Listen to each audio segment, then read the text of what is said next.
In this video, I'll be talking about Chelsea taking on Ipswich Town. Now, this is a game that, on the face of it, Chelsea should absolutely smash, destroy Ipswich Town because the gap in quality in terms of players, the gap in terms of points, and obviously league position is just wide, so wide.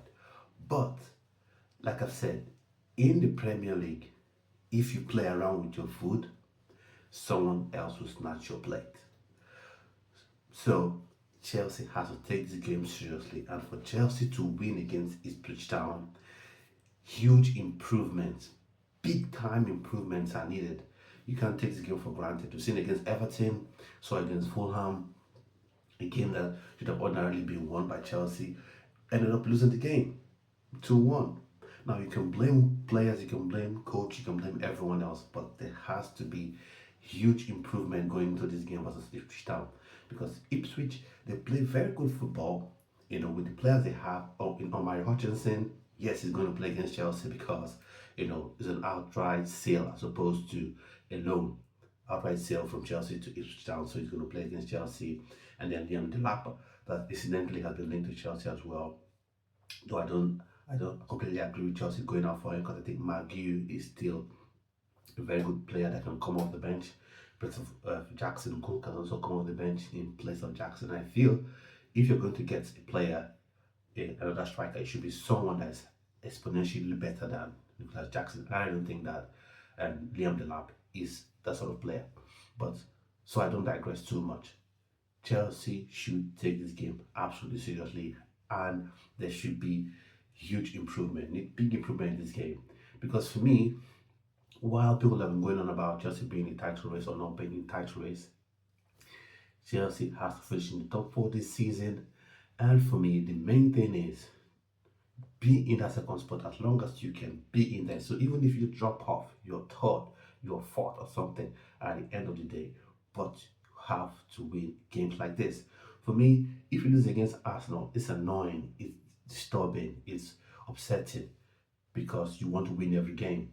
But at the end of the day, you can peel back the onion and look at it and say, oh, look at where Arsenal are in terms of their improvement, in terms of their state of development, in terms of the state of the project.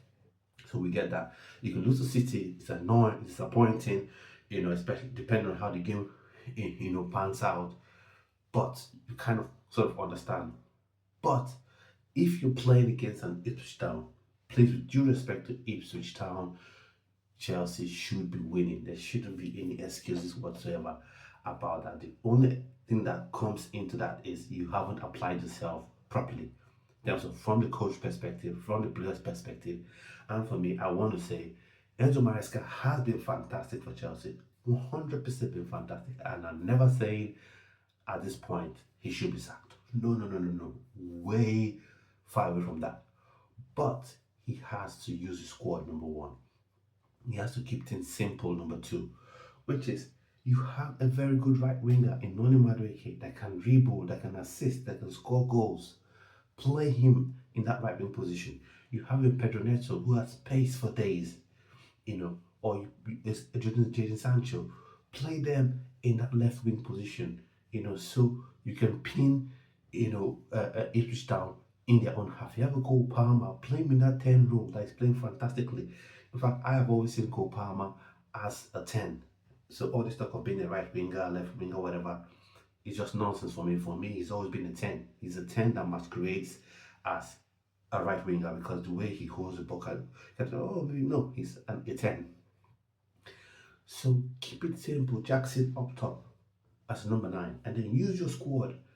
If you go into the second half, 30 minutes to go, your team is struggling, Palmer is struggling, Jackson is struggling, you can bring someone up you can bring an Nkunku, for instance, or you can bring an Nkunku to pair up with Cole Palmer, and then you have McGee come on with 30 minutes to go in place of Jackson, because you're talking about Liam Delap.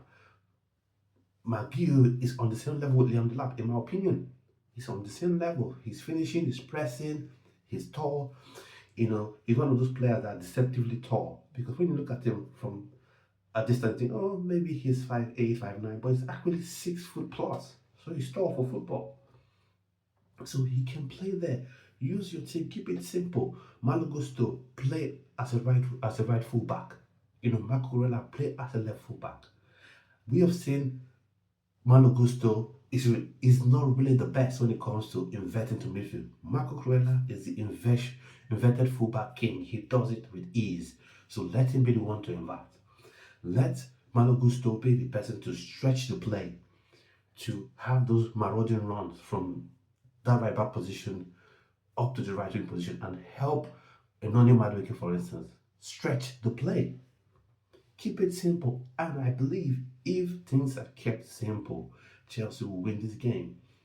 With all due respect to Ipswich Town, because any Premier League team, you have to give them their flowers.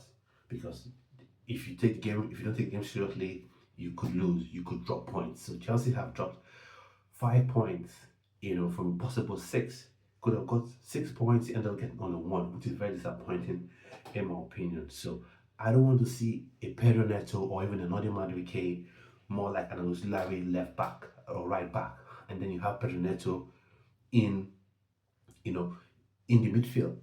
So once there's a counter, there's a problem. So keep it simple, and I think Chelsea would win. And I know if you've seen in the previous video, I've given my starting 11. 11 I would love to see start this game. For me, Robert Sanchez in goal. I know I've criticized him myself, but people tend to go overboard. People act like he's the reason Chelsea lost that game. There are several points because the psychology of a game, when you're a side like Chelsea playing against a side like Fulham, you always want to win. So at that point in the game, everyone was in a frenzy and he misplaced that pass. So you can criticize him for it, but no need to go overboard. So for me, Robert Sanchez starts in goal, and then central defense pairing will be Tosin Adarabioyo and Levi Colwill at left back, Cucurella for sure, Malo Gusto at right back, the right wing, Noni Madueke. I don't want to hear all this talk of he doesn't train well, he scores a goal, he has an assist, he relaxes. I don't want to hear that because we have other players that are not held to the same standards. We have people like Pedro Neto that he hasn't scored, he hasn't assisted in 3-4 games, and he's still playing and he's not being criticized. And as well, I want him in this team. I want him to play. I want him to play because for me, I see him as an orthodox left winger. He's not. He's not uh, an inverted right winger because I know in this day and age, once you're a left footer and you're a winger, you play on the right. Once you're a right footer and you're a winger, you play on the left. No, but he is an orthodox left winger. Head down with the ball and blitz the left fullback with speed. That's what you want. He has that close control, but he doesn't have the flair and skill Madueke has. Please, with all due respect to anyone who has a different opinion, to play as an inverted winger, to play with your weaker foot on the other side of the pitch, you need to have that skill. You need to have that trickery about you to wrong foot the opposing fullback. So they drop off a bit, and you can then cut on to your stronger foot to either cross the ball in or take a shot. So for me, I think Nono Madueke as the right winger, and Malo Gusto, and Pedro Neto starts as the right winger, in my opinion.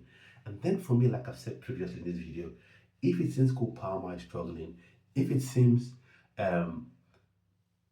Nicolas Jackson is struggling, you make the changes. Now, it may mean two things. If Palmer is struggling, it may mean you're taking him off to bring in a João Felix, for instance, or an Nkunku, for instance. Or it could also mean if he's struggling, he needs someone to pair up with in that 10 or advanced 8 role. So you bring on maybe a João Felix or an Nkunku and pair both of them in that role and allow Caicedo. Caicedo has shown us that he can actually be a midfield general, not quite at the level of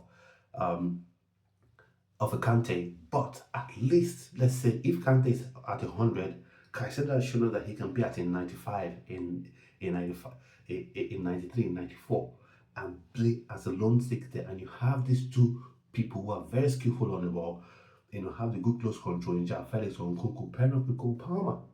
And then you bring McGee on. Or Alternatively, you bring Nkoko on as the nine and Jao Felix to pair up with Cole Palmer. So it doesn't necessarily mean you're taking off Cole Palmer. That's it.